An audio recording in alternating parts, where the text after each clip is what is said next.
मैं नासिर हुसैन आप सबका एनएच एकेडमी में तहे दिल से शुक्रिया अदा करता हूं।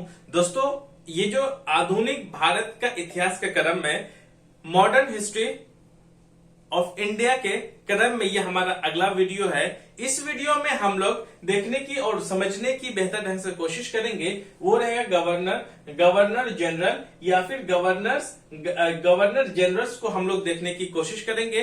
फिर इसी के क्रम में हम लोग आधुनिक भारत के इतिहास के क्रम में हम आगे बढ़ते रहेंगे, क्योंकि इसके पार्ट्स आएगा। क्योंकि गवर्नर जनरल्स है बंगाल का, वो लगभग 9 रहता है, जो कि इस सिंगल वीडियो में बनाना थोड़ा सा मुश्किल हो जाएगा, क्योंकि आप उतना देखना भी पसंद नहीं करते हैं लंबी वीडियोस। इसके पहले मैंने एक वीडियो बनाई थी जिसमें मैंने कहा था बहुत अच्छे ढंग से कि गवर्नर या फिर गवर्नर जनरल बंगाल का, गवर्नर जनरल भारत का और वायसराय के बीच में जो डिफरेंसेस है विद टाइम, मैंने टाइम का अवधि या फिर समय के अवधि के साथ साथ मैंने पीरियड ऑफ टाइम के साथ मैंने बताया था, कि डेट के साथ मैंने बताया था, ताकि कि आपको समझने में बेहद आसानी हो। इनसे आज हम लोग जो है इसमें डिटेल्स पढ़ेंगे, 1 बाय 1 को हम लोग सारे गवर्नर्स के बारे में पढ़ेंगे। फिर गवर्नर जनरल्स ऑफ बंगाल का जो गवर्नर जनरल्स हैं उसके बारे में हम लोग देखेंगे 1 बाय 1, जहां से कि सवाल डायरेक्ट आपके एग्जाम में हो। आप कोई सा भी एग्जाम दें, बीपीएससी का दे या फिर यूपीपीसीएस का दे या फिर अदर स्टेट्स का दे या फिर कोई भी गवर्नमेंट एग्जाम जब देंगे आप, जिसमें हिस्ट्री, जहां पे आधुनिक भारत का जो इतिहास का है जो क्वेश्चंस है बहुत ही ज्यादा पूछे जाते हैं। मैंने उसी चीज को मद्देनजर रखते हुए मैंने ये वीडियो बनाया है। देखिए, आपके पास शायद ये वाली बुक होगी, ऐसे बहुत सारे बुक है, एमसीक्यूज है, आप जरूर लें। ऐसे बहुत सारे बुक्स अब मार्केट में अवेलेबल है जो कि आधुनिक भारत का इतिहास का, जिसमें कि एमसीक्यूज आपका आसानी से मिल जाए। जब मैंने लगभग 3 बार स्टडी कर चुका पूरी बुक को, 3 बार खुद पढ़ा। उसमें तब बातें कुछ समझ में आती है कि जब हम इसे पढ़ते हैं तो कहीं से सवाल कहीं और से जोड़ता है। इनसे डायरेक्ट सवाल नहीं पूछा जाता है, लेकिन इनडायरेक्ट सवाल इनसे बहुत हद तक रहता है। जब मैंने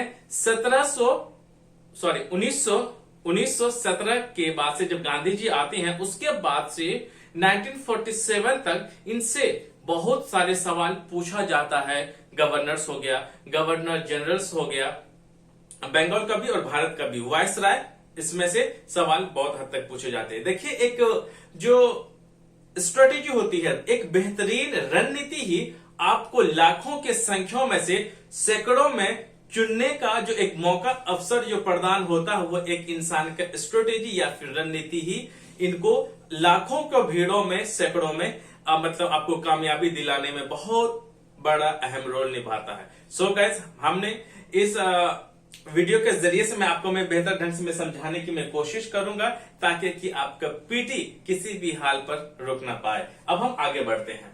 सबसे पहले हम लोग देखेंगे कि बंगाल के गवर्नर्स ऑफ बंगाल। याद रखना है, बंगाल के गवर्नर्स का आपको टोटल 6 है। आपको याद करने का आसान तरीका सबसे पहले मैं नाम में बता देता हूं, ताकि कि हम याद करते ही साथ में चलें। पहला था रॉबर्ट क्लाइव, दूसरा हॉलवेल था, तीसरा वनिस्टार्ट, फोर्थ में था वेरेलस्ट, फिफ्थ में था कार्टियर, सिक्स में था वारेन हेस्टिंग। या फिर अब इनका 5 या 6 हैं, टोटल 6 हैं, इनका नाम याद कर सकते हैं आप। पहला, फर्स्ट कर थर्ड याद कर लीजिए, फिर नीचे से आप थर्ड याद करें, पहले आप 1 2 तीसरा का नाम याद करना है, फिर छठा, पांचवा और चौथा का करना। इससे याद आसानी हो जाती है। फर्स्ट टू 6 आएंगे तो याद करने में थोड़ी सी मुश्किल होती है, इसीलिए 2 पार्ट्स में डिवाइड कर देना है, 1 2 3 एंड 6 to 4 तक आपको याद करना है, तो आपको आसानी से याद हो जाएंगे। मैंने पहले वीडियो में आपको बता दिया था कि जो भी गवर्नर हो या फिर जनरल गवर्नर हो, जो लास्ट होता है, जहां से गवर्नर का पोस्ट खत्म होता है, फिर जनरल गवर्नर जनरल जो बनाया जाता है बंगाल का, वही बनता है जो आखिर में होता है। हम लोग यहां से 1 बाय 1 पढ़ने की कोशिश करेंगे, क्योंकि इससे पहले वीडियोस बना दिया है, उसके बारे में आप जरूर देखें, आपको बेहतर से समझ में चीजों को ज्यादा आएगा। चलिए, अब हम लोग आगे बढ़ लेते हैं। सबसे पहले हम लोग देखते हैं बंगाल के गवर्नर। सबसे पहले बंगाल का गवर्नर में जो नाम आता है, जिसका नाम रहता है रॉबर्ट क्लाइव। इसका जो टाइम पीरियड रहता है ये अपने पोस्ट में 2 बार आते हैं, 1757 से लेकर के 1760 तक। 57 की लड़ाई आपको तो याद ही होगा, जिसको हम बोलते हैं बैटल ऑफ प्लासी या फिर प्लासी का युद्ध, जो इसी के टाइम पर होता है। आपको याद रखना है रॉबर्ट क्लाइव, और इसी को एक सुपर कैट के भी नाम से जाना जाता है। चलिए, दूसरा जो अवधि जो इसका रहता है, दूसरा जो टर्म रहता है, वो 1765 से लेकर के 1767 तक या फिर 67 तक। 67वीं बीपीएससी अभी होने ही वाला है, इसको याद रखना है आपको। चलिए, अब हम लोग आगे देख लेते हैं। बंगाल का प्रथम गवर्नर रॉबर्ट क्लाइव रहता है। उसके बाद आपको देखना है बंगाल में द्वैत शासन या फिर dual government system in Bengal 1757 से लेकर के 1762 तक ये सिस्टम चालू रहता है। याद रखना है डुअल गवर्नमेंट सिस्टम या फिर याद रखना है द्वैत शासन जो बंगाल में जो लाता है वो रॉबर्ट क्लाइव के टाइम पर ही लाता है। डबल गवर्नमेंट ये रहता है कि कुछ अधिकार जो है रॉबर्ट क्लाइव अपने हाथ में रखते हैं और कुछ और ताकत जो होते हैं बंगाल के नवाब के हाथ उसे सौंप देते हैं। ज्यादातर रिवेन्यू वाला जो सिस्टम रहता है, याद रखना है रिवेन्यू वाला सिस्टम ये अपने पास रखता है, और एडमिनिस्ट्रेशन को थोड़ा बहुत चलाने के लिए ये बंगाल को कुछ पैसा देता है, जिसके वजह से एक पावर इसके गवर्नर के पास रहता है, दूसरी पावर जो है वो बंगाल के गवर्नर के पास, बंगाल के नवाब के पास रहता है, लेकिन ज्यादातर पावर जो वो अपने हाथ में रखता है। इस बात को आपको याद रखना, यही था अद्वैत शासन या फिर डुअल गवर्नमेंट। याद रखना है इलाहाबाद की जो संधि है, ट्रीटी ऑफ इलाहाबाद 1765 इन्हीं के ही टाइम में होता है, क्योंकि 1764 जो बक्सर का जो युद्ध होता है उन्हीं के बाद ही ये संधि की जाती है। याद रखना है इलाहाबाद की संधि किसके टाइम पे, रॉबर्ट क्लाइव के टाइम में। श्वेत विद्रोह, व्हाइट जो रिवोल्ट जो हुआ था, याद रखिएगा कि इन लोग यहां पर दिया था दोहरा भत्ता बंद करने का विरोध में, क्योंकि इसी के टाइम में श्वेत का मतलब होता है व्हाइट रिवोल्ट, मतलब जो अंग्रेज लोग भारत पर एज अ उन लोग मिलिट्री के आर्मी में जो काम कर रहा था, इन लोग का 2 भत्ते के बारे में बात कर रहा था, यूं समझ लें कि डबल सैलरी की जो बात कर रहे थे। तो उन लोगों ने क्या किया कि जो रॉबर्ट क्लाइव था दोहरा भत्ता को बंद किया, तो ये लोग उसके अगेंस्ट में हो गए। तो याद रखना है जो श्वेत विद्रोह है ये इंडियन आर्मी ने या फिर इंडियन जो मिलिट्री में था उन लोगों ने नहीं किया था, बल्कि अंग्रेज लोग ही जो सेना में थे उन्हीं लोगों द्वारा, अंग्रेजी सेना द्वारा भारत में ही किसके खिलाफ विद्रोह किया था, रॉबर्ट क्लाइव के खिलाफ किया था। और इसके बारे में और आपको ये मैं बता दूं, जब यह भारत से जब इंग्लैंड गया तो देखिए हमारे समाज में क्या होता है कि जब इंसान को किसी को पता चल जाता है कोई ने गलत तरीके से लोगों का हक मार करके, गरीबों का जो शोषण करके जो पैसा जो कमाते हैं, समाज में ज्यादा उसकी इज्जत नहीं रहती है। क्योंकि रॉबर्ट क्लाइव पहला बंगाल के गवर्नर बने और साथ में इसने क्या किया कि यहां पर बहुत सारे धन इकट्ठा किया था, बहुत सारा पैसा इकट्ठा किया था। इसके बारे में मैंने थोड़ा सा पढ़ा है और कई सारे इतिहासकारों का भी कहना है कि अपने टाइम पर बहुत ज्यादा पैसा कमाया। जब ज्यादा पैसा कमा के जब इंग्लैंड ये गए तो लोगों ने क्या किया कि लोगों को जानता था कि इसके पास पहले इतना पैसा नहीं था, तो इतना पैसा कहां से आया, तो समाज के लोगों ने उसको चिढ़ाना शुरू कर दिया कि तुमने दूसरों का पैसा हक मार करके लाए हो। क्योंकि जब और सब अंग्रेज जो ब्रिटेन में थे उन लोगों ने इसका क्या किया, मजाक उड़ाना शुरू कर दिया। हालांकि इस पे कोई केस वगैरह थोड़ा बहुत चला था, याद रखिए इस पे भी केस चला था कि इसके पास पैसे कहां से आया, लेकिन ये बरी हो जाता है। लेकिन बरी होने के बाद खुद ये अपना सुसाइड कर लेता है, क्योंकि समाज में इसकी ज्यादा उतनी इज्जत नहीं रहती है। लोग इसका मजाक बहुत ज्यादा उड़ाने लगता है कि ये पैसे तुमने गलत ढंग से इंडिया से कमा के लाए हो। चलिए, ये सुसाइड कर लेता है। चलिए अब हम लोग आगे बढ़ लेते हैं। दूसरा जो बंगाल का जो गवर्नर रहता है वो रहता है हॉलवेल। ये 1760 में बनता है। याद रखिएगा ब्लैक होल का घटना या फिर इवेंट ऑफ ब्लैक होल जो कि कलकत्ता या फिर बंगाल में जो घटा था वो इन्हीं के टाइम में घटा था, क्योंकि 1756 20 जून 1756 को ये घटना घटता है। और इसी के बारे में ये जो ज्यादा एक्सप्लेनेशन दे पाते हैं, इसके बारे में ज्यादा बता पाते हैं, इसीलिए ईस्ट इंडिया कंपनी के इसको गवर्नर के रूप में नियुक्त कर लेता है। याद रखिएगा कि ब्लैक होल का घटना जो कब हुआ, 20 जून 1756 को हुआ। ये कहां हुआ था, बंगाल या फिर कलकत्ता में हुआ था, उस टाइम में जब ब्लैक होल का घटना या फिर इवेंट ऑफ ब्लैक होल का जब घटा था, उस टाइम में बंगाल का गवर्नर कौन था? तो हॉलवेल था। इस बात को याद रखना है आपको। चलिए अब तीसरा हम लोग जो गवर्नर है उसके बारे में पढ़ते हैं, वो है वनिस्टार्ट।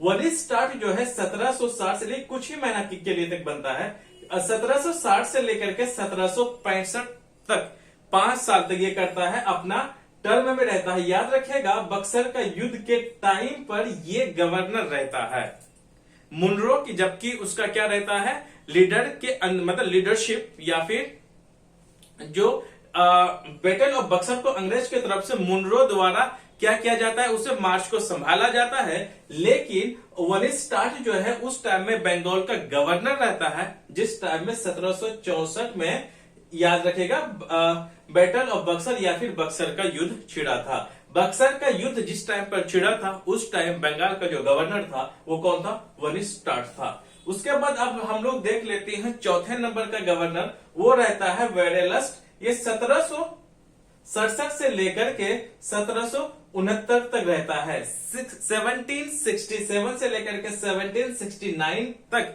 ये बंगाल का गवर्नर के पोस्ट में रहता है। याद रखेगा, या फिर एक लंबे द्वैध शासन या फिर इन्हीं के ही टाइम में लॉन्ग डुअल जो गवर्नमेंट सिस्टम जो बंगाल में अपनाया गया था रॉबर्ट क्लाइव द्वारा, इसी के टाइम पर सबसे ज्यादा क्या होता है? डुअल सिस्टम चलता है। याद रखना है, इसमें ज्यादा कुछ याद नहीं रखना है, सिर्फ याद रखें सबसे ज्यादा डुअल गवर्नमेंट सिस्टम जो चला था वो वेडेलस्ट के टाइम पर ही बंगाल में चला था। अब हम लोग देख लेते हैं पांचवा नंबर पे वो है कार्टियर।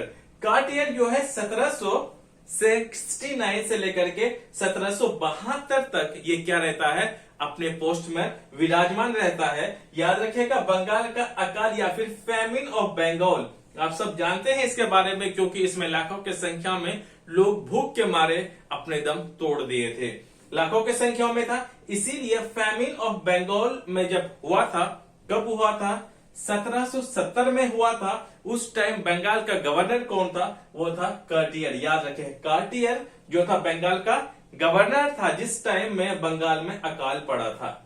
अब छठा और आखिरी, क्या ये लास्ट बंगाल का गवर्नर है, उसका नाम रहता है वारेन हेस्टिंग। याद रखिएगा वारेन हेस्टिंग 1772 से लेकर के 1774 तक ये अपने पोस्ट में विराजमान रहता है और द्वैध शासन या फिर द्वैध शासन का समाप्त या फिर डुअल गवर्नमेंट का अबोलिस्ट ये अपने ही टाइम पर कर लेता है। ये कहता है कि नहीं भैया, जो ताकत जो है हमारे पास है ना, क्योंकि यहाँ पर जो अकाल आने का भी एक कारण था, क्योंकि जो एडमिनिस्ट्रेशन का ख्याल जो है वो नवाब रखता था, जो रेवेन्यू जो पैसे का लेन देन था वो ज्यादातर जो ये डुअल सिस्टम में जो गवर्नर के पास होता था, उसी वजह से ये कहीं न कहीं ये जाहिर सी बात है उसी के ही कारण हुआ था, क्योंकि एडमिनिस्ट्रेशन में लोगों को ध्यान रखने के लिए, प्रजा का ध्यान रखने के पास नवाब के पास उतना पैसे नहीं होता था। इसीलिए ये महाशय ने क्या किया, सारे ताकत कहता है कि अब हम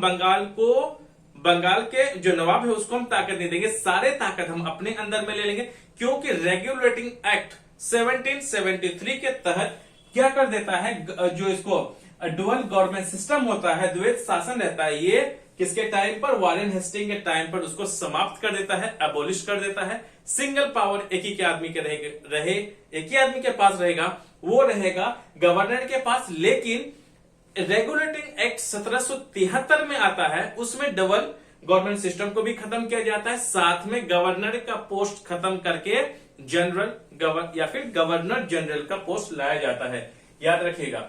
अब हम लोग देख लेते हैं बंगाल के गवर्नर जनरल्स ऑफ बंगाल। याद रखिएगा टोटल इसमें 9 गवर्नर जनरल ऑफ बंगाल का टोटल 9 गवर्नर जनरल्स रहता है। जो आखिर में यहां पर गवर्नर रहता है वही पहला कौन रहता है? बंगाल का गवर्नर जनरल। याद रखना आपको। वारेन हेस्टिंग्स जो कि 1772 से लेकर के 1785 तक ये अपना सीट पर विराजमान रहता है और अपने ही टाइम पर, याद रखिएगा जिस टाइम पर गवर्नर जनरल, जैसे कि जरा देख लीजिए कि ये रहा मैप, मैंने बता दिया, ये रहा बंगाल, ये रहा मद्रास, ये रहा मुंबई, क्योंकि ये सबसे ज्यादा क्या मजबूत प्रोविंसेस उस टाइम पर हुआ करता था। और ये प्रोविंसेस जो है इसको जब यहां पर गवर्नर जनरल जब बना तो ये कहीं ना कहीं ये जो मद्रास और बॉम्बे जो प्रेसिडेंसी है लगभग बंगाल के कंट्रोल में आ गया था, क्योंकि यहीं से गवर्नर जनरल का पोस्ट का शुरुआत हुआ था। इसको याद रखना है, क्योंकि ये वाला कौन, मुंबई और साथ में मद्रास किसके, बंगाल प्रेसिडेंसी के अंडर में आ गया था। चलिए वारेन हेस्टिंग्स से जुड़ी हुई कुछ बातों को देख लेते हैं। बंगाल का प्रथम गवर्नर जनरल बना और स्थापना या फिर फाउंडेड किया गया था 1784 में एशियाटिक सोसाइटी, जो कि विलियम जोन्स के द्वारा बंगाल में किसका, एशियाटिक सोसाइटी का स्थापना हुआ था। तो इसका टाइम को ये याद रखना है कि ये एशियाटिक सोसाइटी का स्थापना जब बंगाल में या फिर कलकत्ता में जब हुआ था 1784 में, उस टाइम का गवर्नर जनरल कौन था, वारेन हेस्टिंग था। कब हुआ, 1784 में हुआ। किसके द्वारा किया गया था, विलियम जोन्स के द्वारा किया गया था इसकी स्थापना। चलिए और क्या होता है कि वारेन हेस्टिंग के टाइम पर ही ये जुडिशियल सिस्टम, जिसे हम न्यायिक सिस्टम कहते हैं, उसका इसके टाइम में अच्छे से एक्सप्लेनेशन किया गया था। और साथ में जो रिवेन्यू रिफॉर्म्स किए गए थे, और साथ में इसने कुछ युद्ध भी लड़ा था। हम लोग उसके टाइम पर देख लेते हैं। याद रखिएगा यहां पर एक नंद कुमार था। नंद कुमार के क्या हुआ था कि नंद कुमार का जो वारेन हेस्टिंग पर उसने एक इल्जाम लगाया ये कि जो नवाब की जो वाइफ थी उनसे कुछ घूस वगैरह लिया गया था। तो याद रखिएगा जब ये बातें जब लोगों को पता जब चला तो क्या किया गया है कि जब वो घूस लिया था तो लेकिन वो वारेन हेस्टिंग अपने आप को बचाने के लिए क्या किया कि इसको झूठे केस में फंसा करके फांसी के फंदा तक पहुंचा दिया गया।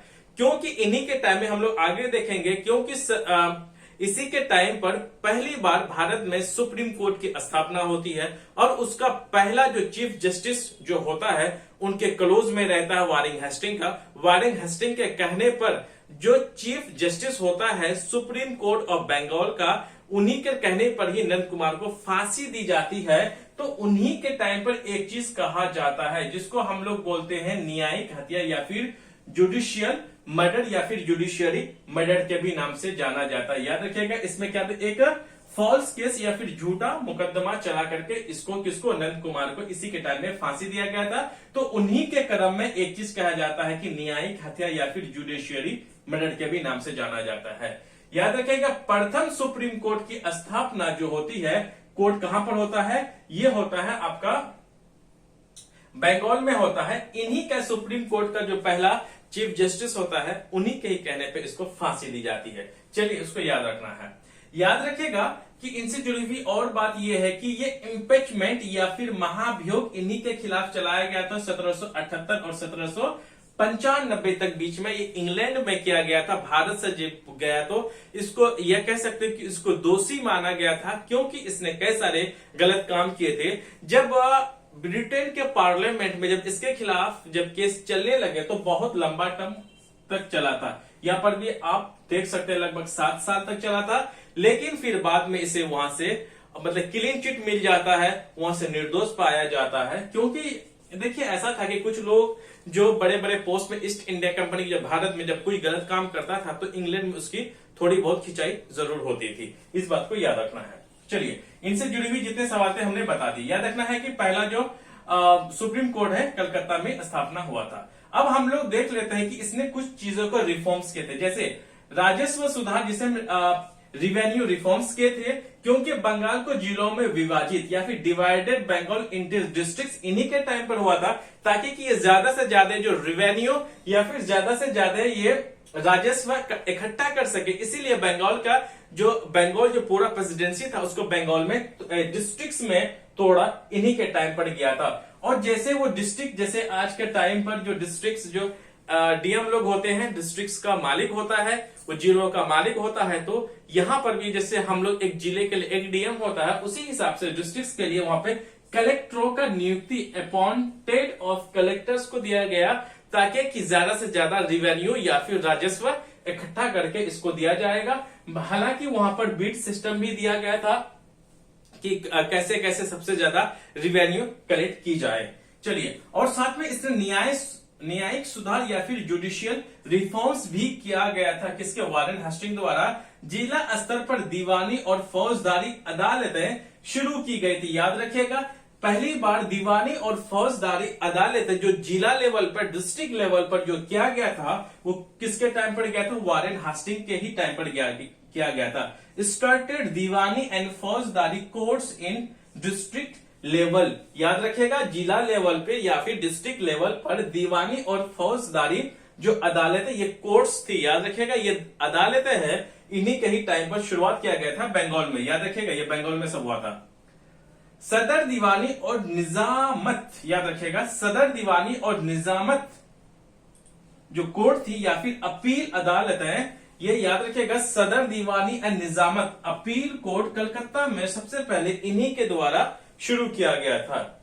याद रखिएगा, जेनुटी कानूनों की संहिता या फिर कोड ऑफ जेंटू लॉज जो टाइटल था या शीर्षक था, इन्हीं के टाइम पर ही बना था। इसको आपसे पूछा जाए तो आपको यह बात याद रखना है, कोड ऑफ जेंटू लॉज किसके टाइम पर शुरुआत किया गया था, तो याद रख, वारेन हेस्टिंग के ही टाइम पर किया गया था। और हिंदू मुस्लिम लॉज को भी यहां पर किया गया, मतलब फिर से डिफाइन किया गया था, इन्हीं के ही टाइम पर हुआ था। और सभी चीज, लेकिन उतना ज्यादा इंपॉर्टेंट नहीं है, याद रखिएगा। अब इसका वॉर भी हुआ था, इसके टाइम पर कुछ युद्ध हुआ था जो कि कहीं ना कहीं आपसे छूट जाता है और कहीं ना कहीं आपके एग्जाम में इसका असर देखने को भी मिलता है। आपको हर एक पहलू को देखना, आपको पीटी किसी भी हाल में बीपीएससी का नहीं छूटना चाहिए, या फिर आप जिसका भी आप दे रहे हैं, क्योंकि मॉडर्न हिस्ट्री जो है आधुनिक भारत सबका भाग है।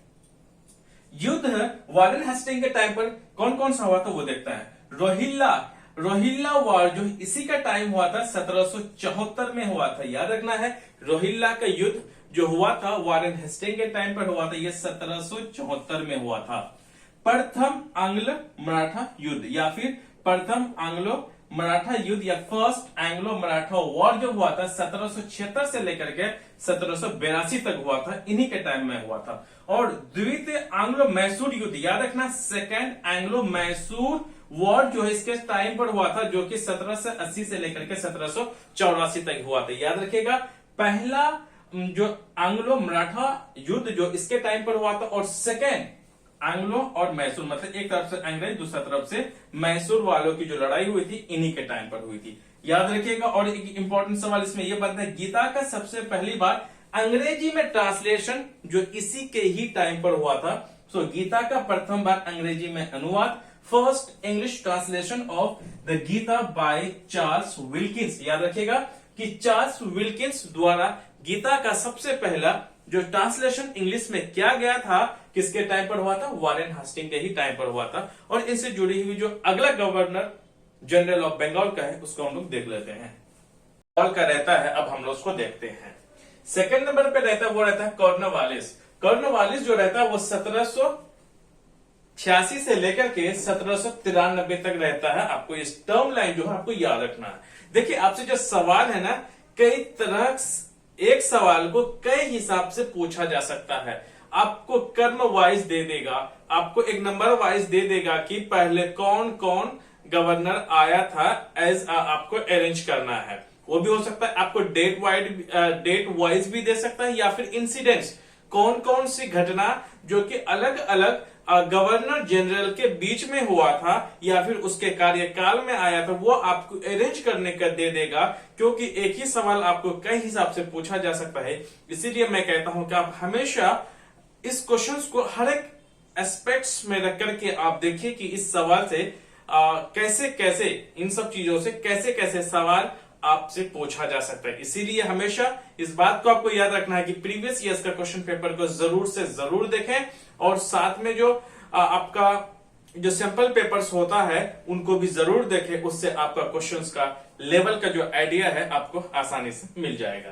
देखते हैं, सबसे पहले अगर मैं देखूं तो जिला जज का जो सृजित या फिर created post of the district जज, जो कि हमने पहले देख लिया है कि कैसे डिस्ट्रिक्ट्स बने, और साथ में डिस्ट्रिक्ट्स इसने क्या किया कि जितने भी जिला थे उस पे जज का क्या कर दिया ताकि एक जज को बना दिया ताकि कि किसी भी तरीका से जो कलेक्शंस हो सके और जो एडमिनिस्ट्रेशन है पॉलिटिकली हो इकोनॉमिकली हो वो बेहतर ढंग से हो सके। इसलिए क्या किया कि डिस्ट्रिक्ट जज का मतलब पोस्ट बनाया गया। बंगाल में अस्थायी बंदोबस्त, ये बहुत ही इंपॉर्टेंट सवाल है, लगभग हर एक एग्जाम में इससे जो एक क्वेश्चन है इंपॉर्टेंट हमेशा रहता है। बंगाल में अस्थायी बंदोबस्त या फिर परमानेंट सेटलमेंट इन बंगाल जो किया था, जब हुआ था अस्थायी बंदोबस्त बंगाल में, उस टाइम में कॉर्नवालिस क्या थे, वहां के बंगाल के गवर्नर जनरल थे। ये कब हुआ था? 1793 में हुआ था, 1793। भारत में सिविल सेवा का जनक या फिर father of civil services in India इन्हीं को बोला जाता है, क्योंकि 1853 में इंडिया में पहला आईएएस बनता है।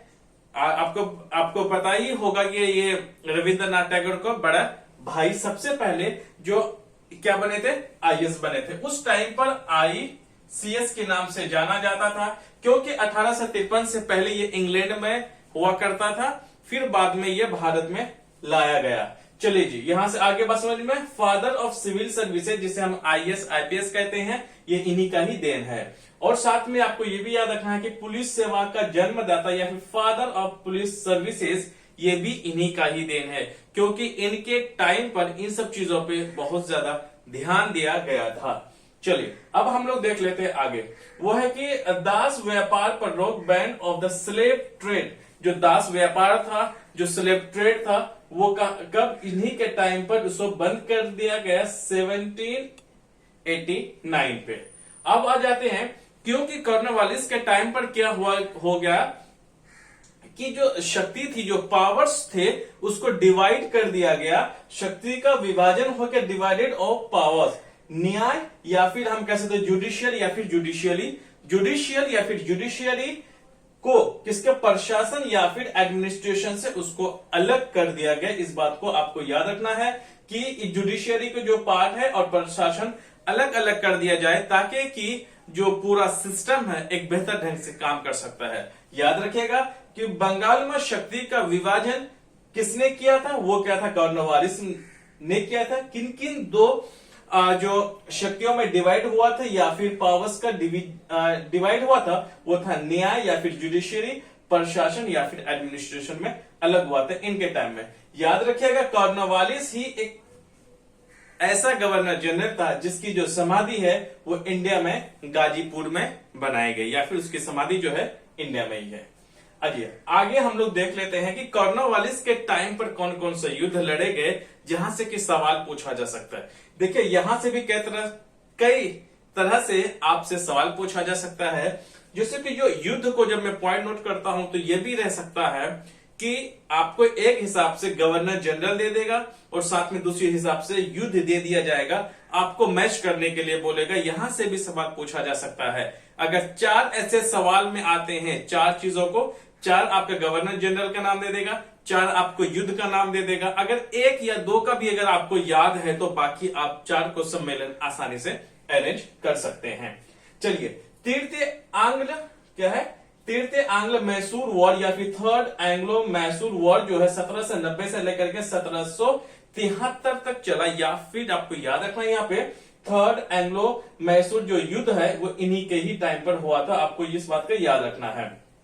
और इसी में क्या होता है कि 1793-92 में वो हार जाते हैं। कौन, टीपू सुल्तान की इसमें हार होती है, अंग्रेजों की जीत होती है। तब भी एक संधि या फिर ट्रीटी किया गया था, श्रीरंगपट्टनम की संधि या फिर ट्रीटी ऑफ श्रीरंगपट्टनम की संधि कब हुई थी, याद रखना है 1792 में हुई थी। इसमें हारा कौन था, टीपू सुल्तान हारा था, जीता कौन था, अंग्रेज जीता था। तो उस टाइम पर भारत का या फिर बंगाल का गवर्नर जनरल कौन था, कॉर्नवालिस था। चलिए अब हम लोग देख लेते हैं तीसरे नंबर का गवर्नर जनरल कौन है। सर जॉन शोर था। सर जॉन शोर जो है वो 1793 से लेकर के 1798 तक अपने पोस्ट पर वो ग्रहण किए हुए रहते हैं, मतलब अपनी पोस्ट पर वे विराजमान रहते हैं। सर जॉन से ज्यादा सवाल नहीं पूछा जाता है, लेकिन जो जो इंपॉर्टेंट बनता है वो मैं बता रहा हूं। देखिए, मैसूर के प्रति हस्तक्षेप की नीति रही। अनइंटरवेंशन पॉलिसी अगेंस्ट मैसूर, क्योंकि मैसूर के साथ वो इतना मतलब एक हिसाब से कह सकते हो कि नर्म दिली ये दिखाता है, उसको उतना ज्यादा परेशान नहीं करता है। इसीलिए ये 1793 से लेकर के 1798 तक कोई भी लड़ाई मैसूर या फिर टीपू सुल्तान और अंग्रेजों के बीच में नहीं रहता है। एक अच्छा खासा लगभग कितना 5 साल का गैप रहता है, ये अस्थायी रहता है, आपको याद रखना है। और देखते हैं कि सर जॉन शोर के टाइम पर क्या क्या मतलब युद्ध होते हैं, कौन कौन से होते हैं, याद रखिए। खारदा का युद्ध, बैटल ऑफ खारदा 1795 में होता है। एक हिसाब से निजाम मतलब हैदराबाद की तरफ से, दूसरा रहता है मराठा। याद रखिएगा इसमें अंग्रेजों का इन्वॉल्वमेंट नहीं है, लेकिन आपसे यह भी पूछा जा सकता है कि 1795 में याद रखना है बैटल ऑफ खारदा किसके किसके बीच में होता है। एक सवाल यह है कि 1795 में बैटल ऑफ खारदा या फिर खारदा का युद्ध किसके किसके बीच में होता है, निजाम और मराठा के बीच में होता है। या फिर आपको सवाल उल्टा भी पूछा जा सकता है कि 1795 में निजाम और मराठा का युद्ध कहां पर हुआ था, याद रखना है। या फिर किस युद्ध के नाम से जाना जाता है, तो वो रहता है खारदा की युद्ध। इसीलिए मैं हमेशा कहता हूं कि एक क्वेश्चन को आप कई नजरिए से घुमा फिरा के आप देखें, ताकि कि आपके एग्जाम में कोई भी सवाल आए तो ताकि आप वहां पे घूमे ना, आपके दिमाग ना घूमे, तुरंत आपको जो माइंड है, कॉन्शियस माइंड है, टोटल उन सब चीजों को कैच कर ले, ताकि कि आप परेशान होने से वहां पे बचेंगे। उसके बाद देखते हैं कि चार्टर एक्ट 1793 में एक चार्टर एक्ट पास होता है, वो भी किसके टाइम पर होता है, सर जॉन शोर के टाइम पर होता है। अब हम लोग देख लेते हैं चौथे नंबर का गवर्नर जनरल बंगाल का। ओके, ये रहता है लॉर्ड वेलेस्ली। लॉर्ड वेलेस्ली 1798 से लेकर के 1805 तक में रहते हैं। ये थोड़ा से क्या रहता है कि एग्रेसिव माइंड के रहते हैं। ये जैसे ही ये बनता है गवर्नर जनरल बंगाल का, और वो अगले ही साल किसमें, मैसूर पर या फिर टीपू सुल्तान पर अटैक कर देता है। उसी में ही 1799 में जब मैसूर की जब लड़ाई होती है अंग्रेजों के साथ, यहां पर टीपू सुल्तान की देहांत हो जाता है।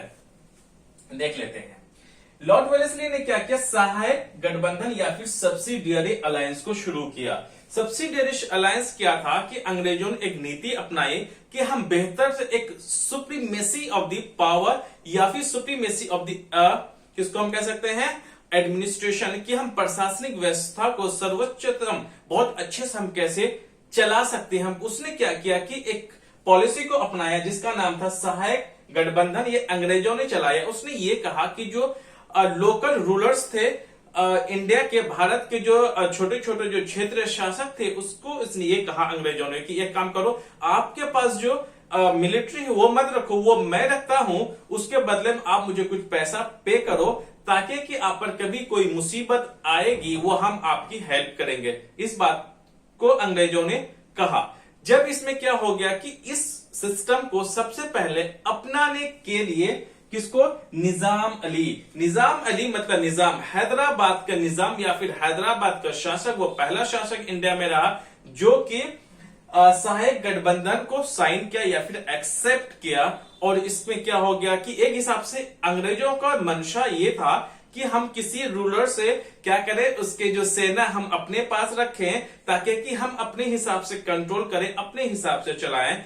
कब वो किसके साथ कब लड़ाई करता है, कब उसको हारना है, कब जीतना है, ताकि वो डिसाइड करे। ये एक हिसाब से कह सकते हैं कि जबरदस्ती किसी के ऊपर में एक सहायक जो गठबंधन है थोपा गया। लेकिन आपको यहां पर ये याद रखना है कि पहला जो सहायक गठबंधन को एक्सेप्ट या फिर स्वीकार करने वाले जो भारतीय शासक थे, उसमें से निजाम अली कहां का था, हैदराबाद का निजाम। कब क्या था, 1798 में होता है, फिर 1801 में, फिर 1802 में। अलग अलग जो भारतीय जो शासक रहता है उनके ऊपर जबरदस्ती थोपा जाता है, ताकि कि पूरे जो कंट्रोल है, आर्मी का कंट्रोल है, सारे शासकों का अंग्रेजों के हाथ में आ सके, ताकि कि एडमिनिस्ट्रेशन करने में सबसे आसानी हो अंग्रेजों को। आगे बढ़ते हैं। मद्रास प्रेसिडेंसी का फॉर्मेशन इन्हीं के ही टाइम पर होता है। आपको याद रखना है मद्रास प्रेसिडेंसी का फॉर्मेशन जो है किसके, लॉर्ड वेलेस्ली के टाइम पर होता है। किसने, लॉर्ड वेलेस्ली के ही टाइम पर ही फॉर्मेशन ऑफ किसका होता है, मद्रास का होता है।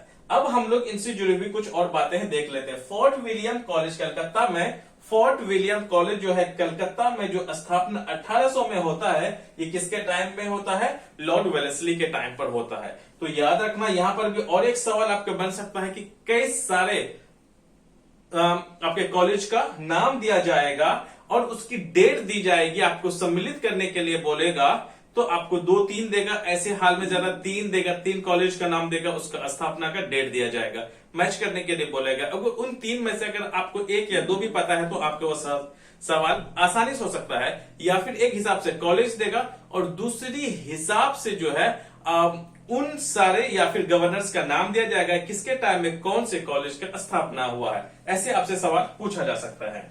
अब हम लोग आगे बढ़ते हैं, युद्ध वॉर देख लेते हैं। चौथा आंग्लो मैसूर वॉर या फोर्थ एंग्लो मैसूर वॉर 1799 में होता है, जो कि मैंने पहले आपको बता दिया। और इस वॉर में जो मैसूर का शेर, जिसे टाइगर ऑफ मैसूर जिसे हम कहते हैं, टीपू सुल्तान की यहां पर देहांत हो जाता है, या फिर कह सकते हैं आंग्ल मैसूर या फिर आंग्लो मैसूर का आखिरी वॉर कब होता है? 1799 में होता है। इस बात को आपको याद रखना है। हाँ, इनसे और चीजें बात याद रखनी। दूसरी आंग्ल मराठा वॉर जो है 1803 से लेकर के 1805 तक, जब ये अपने गद्दी में विराजमान रहते हैं, जाते जाते वो 1803 से लेकर के 1805 में दूसरी आंग्ल मराठा युद्ध होता है, जिसमें कि सिंधिया था, उसके बाद खारवेल था और कई सारे जो थे इसका मराठा का टूटा हुआ भाग, जो कि मराठा से टूटने के बाद जो अलग अलग जो राज्य या फिर शासक बना था, उन लोगों को यहाँ पर हार का सामना करना पड़ता है। अब हम लोग आगे बढ़ लेते हैं। बेसिन की संधि, ट्रीटी ऑफ बेसिन, जो 1802 में होता है, अंग्रेज और मराठा शासकों के बीच में होता है। क्योंकि जो मराठा जो है बाद में टूट जाता है, जो सिंधिया बनता है, ये फिर खारवेल, मतलब अलग अलग जो है छोटे छोटे क्या बन जाते हैं। जैसे इसका मुगलों से टूट करके हैदराबाद, बंगाल, अवध अलग हुआ था, उसी हिसाब से अब मराठा भी टूट गया था। सिंधिया, खारवेल और सभी कई लोग थे जो कि किससे अलग हो गए थे? अब मराठा से अलग होकर के एक अलग शासक बना था, जो कि धीरे धीरे वो कमजोर पड़ जाता है और वो किसके? अंग्रेजों के हत्थे चढ़ जाते हैं। अब हम लोग आगे बढ़ लेते हैं। 5वां नंबर पर है सर जॉर्ज बार्टली। इससे ज्यादा सवाल नहीं पूछा जाता है, फिर भी यहां हम देख लेते हैं।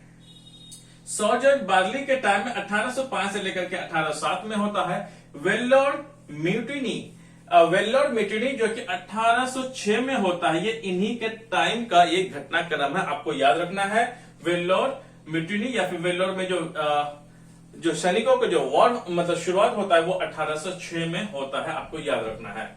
अब 6ठा नंबर का आपको किसका याद रखना है? गवर्नर जनरल का याद रखना है, बंगाल का। लॉर्ड मिंटो फर्स्ट है, याद रखना है, लॉर्ड मिंटो फर्स्ट है। ये 1807 से लेकर के 1813 में अपने सीट पर विराजमान रहता है, याद रखना है। अमृतसर की संधि, ट्रीटी ऑफ अमृतसर 1809 में होता है। और यहां पे याद रखना है कि महाराजा रणजीत सिंह और अंग्रेजों के बीच में क्या होता है? एक संधि होती है 1809 में। चलिए अब हम लोग देख लेते हैं कि चार्टर एक्ट 1813 में, एक चार्टर एक्ट जो 18 से 13 का जो पास होता है, वो इन्हीं के ही टाइम पर होता है, किसके? लॉर्ड मिंटो के टाइम पर। अब देख ले हैं 7वें नंबर का, कौन है? Governor general of Bengal.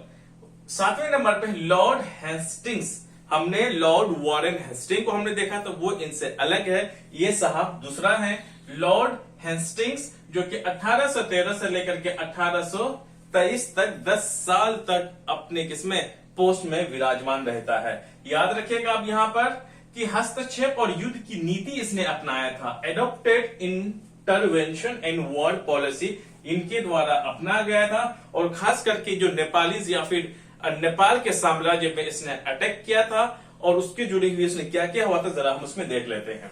War इसमें देखना है आंग्ल नेपाली या फिर आंग्लो नेपालीज वॉर जब हुआ था 1813 से लेकर के 1800 कब तक चला? ये 16 तक चला था। हालांकि नवंबर था, नवंबर 1813 से लेकर के लगभग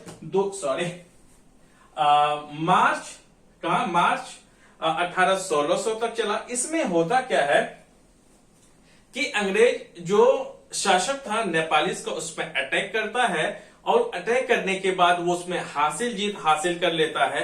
और आज के टाइम पर अगर देखा जाए तो देहरादून हो गया, नैनीताल हो गया, ये सब जो पार्ट है ये नेपाल का पार्ट था। जब अंग्रेजों ने उस पर कब्जा कर लिया या फिर उसको हरा दिया तो वो क्या हो गया, वो इंडिया का पार्ट बन लिया गया। जैसे हम आज के टाइम में कुछ पार्ट उत्तराखंड का है, कुछ पार्ट आपका नैनीताल है, आपका उत्तराखंड में हो गया, देहरादून हो गया। इन सब थोड़ा बहुत जो पार्ट था वो थोड़ा सा और भी था, क्योंकि ऐसी पट्टी जैसे आप इंडिया का मैप आपने देखा होगा तो ऐसे ऐसे करके है, तो ये कुछ ये वाला पार्ट जो है ना वो किस अंग्रेजों ने भारत में नेपाल का पार्ट मिला लिया। इवन की मैं पूर्णिया डिस्ट्रिक्ट से हूं, बिहार से, आपको सबको पता ही है। तो हमारे यहाँ भी एक इसमें अररिया में एक अभी भी एक बहुत पुराना किला है। लोगों को उसके बारे में बहुत लोगों को पता नहीं है, लेकिन कई सारे लोगों को ये कहना है कि जो बिल्कुल ये पूर्णिया और इसके अररिया के बीच में है, वो लोग ये कहते हैं कि ये अंग्रेज लोग क्या किए थे कि जब हमला किया जा रहा था नेपाल पर, तो यहाँ पर जो अंग्रेज का सेना थे वहां रुकते थे, यहीं से वो अटैक किया जाता है। थोड़ा बहुत इस बात का यही पता लगता है कि शायद अंग्रेजों के टाइम पर वही बॉर्डर रहा होगा, जो कि आज के टाइम में अररिया और अररिया और पूर्णिया के बीच का जो हिस्सा है वो उत्तरी भाग या फिर नॉर्थ साइड जो शायद वो बंगाल इसका नेपाल का कभी हुआ करता था। खैर वो सब बात अलग की है। चलिए हम लोग आगे बढ़ लेते हैं। यहां से इसने अपनाया और क्या किया, जब ये वहां पर जीत हासिल की तो अपना जगह एक रिप्रेजेंटेटिव या फिर प्रतिनिधि या फिर एम्बेसडर बनाकर भेजा गया कि हमारे बदले में एक एम्बेसडर बना के भेजा गया कि ये यहाँ पर देख रेख करेगा।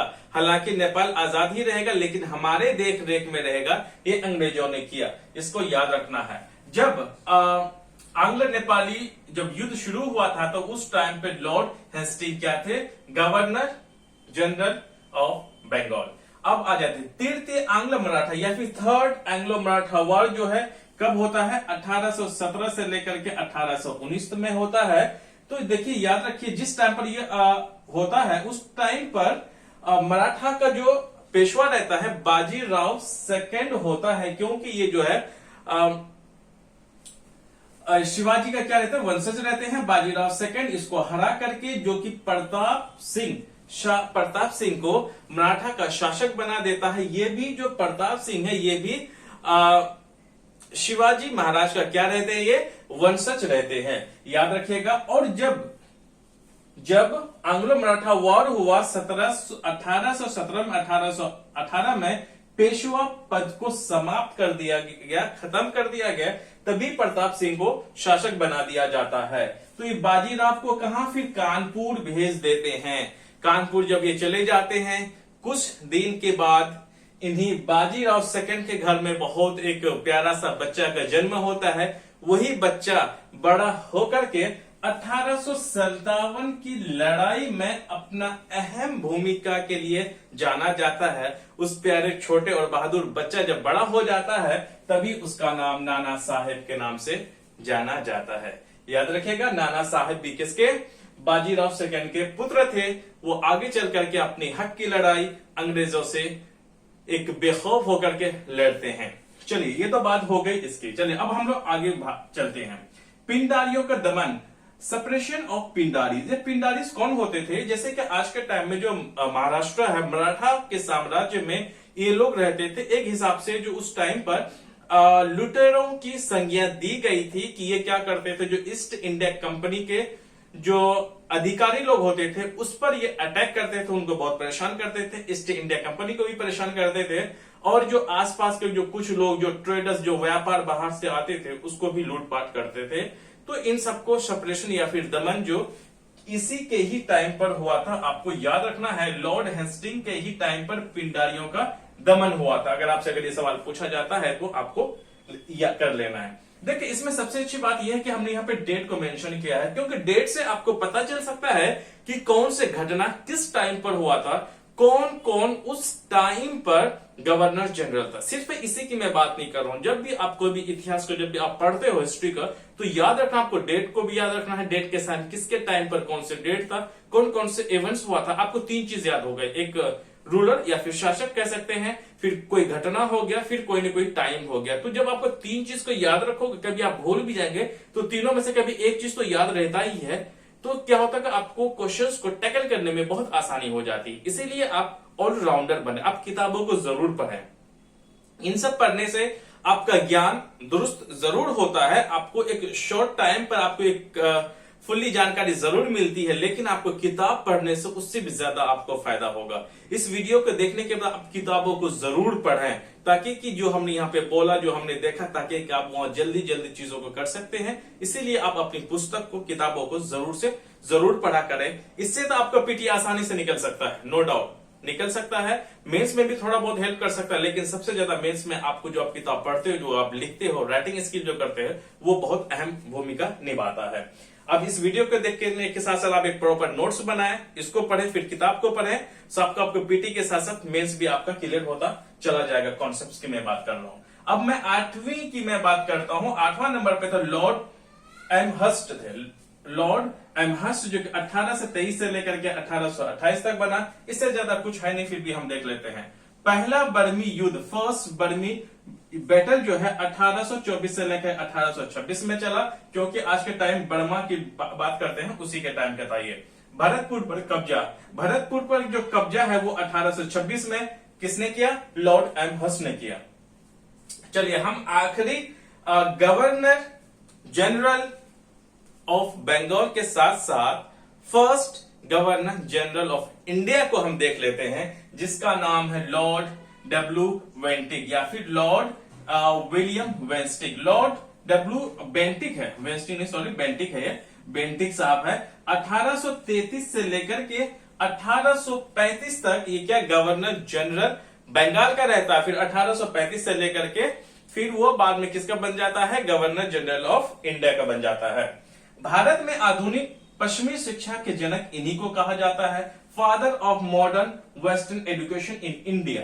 याद रखना है, क्योंकि कई सारे इतिहासकारों का मानना है इसके बारे में, ये बहुत ही ज्यादा लिबरल, उदारवाद, एक बुद्धिमान जीव थे। मतलब इसकी जो सोचने का तरीका था, जो बहुत इंटेलेक्चुअल, बहुत पढ़े लिखे बंदे थे। तो इसने क्या किया कि इंडिया में भी वेस्टर्न एजुकेशन का जो मॉडर्न या फिर आधुनिकरण इसके टाइम पर हुआ। हालांकि ये लोग चाहते थे कि इंडियंस को भी क्या किया जाए, पढ़ा लिखा करके अपने से काम लिया जाए। उसका मंशा जो भी रहा होगा, लेकिन जो हम आज पढ़ते हैं इन्हीं का ही देन है। चलिए अब हम आगे देख लेते हैं। सती प्रथा का समाप्त या फिर अबोलिश ऑफ सती प्रथा का 1829 में ये क्या कर लेते हैं? समाप्त कर लेते हैं। और इसी के टाइम पर मैसूर का विलय हो जाता है, एनेक्सेशन ऑफ मैसूर 1831 में कर लेता है। और रंजीत सिंह के साथ एक चिरस्थायी मित्रता की संधि या फिर treaty of perpetual friendship with Ranjit Singh इन्हीं के टाइम पर होता है। और याद में रखना है चार्टर एक्ट 1833 में एक चार्टर एक्ट पास किया जाता है, और उसमें यह भी कहा जाता है कि जो ईस्ट इंडिया कंपनी में कोई भी भारतीय कलर हो, कोई भी वो जाति का हो, है ना, मर्द हो या फिर औरत हो, कोई भी हो, इससे चाहे तो वहां पे काम कर सकता है। इनके साथ कोई भी भेदभाव नहीं किया जाएगा। कोई भी जाति से है, कोई सभी की है इंडियंस हो, उसके साथ ना तो जाति से कोई मतलब है, नहीं उसका धर्म से कोई मतलब है, नहीं उसका रंग या फिर कलर से उसको मतलब है। कोई भी अगर चाहे तो इसमें जॉब कर सकता है, इसके साथ कोई भेदभाव नहीं किया जाएगा। यही 1833 का एक्ट में था। सो गाइस, मैंने यहाँ बेहतर ढंग से मैंने समझाने की मैंने कोशिश की है। अगर आपको ये वीडियो आपको पसंद आती है तो प्लीज इस चैनल को लाइक, शेयर और सब्सक्राइब करना बिल्कुल भी ना भूलें। So guys, thank you very much.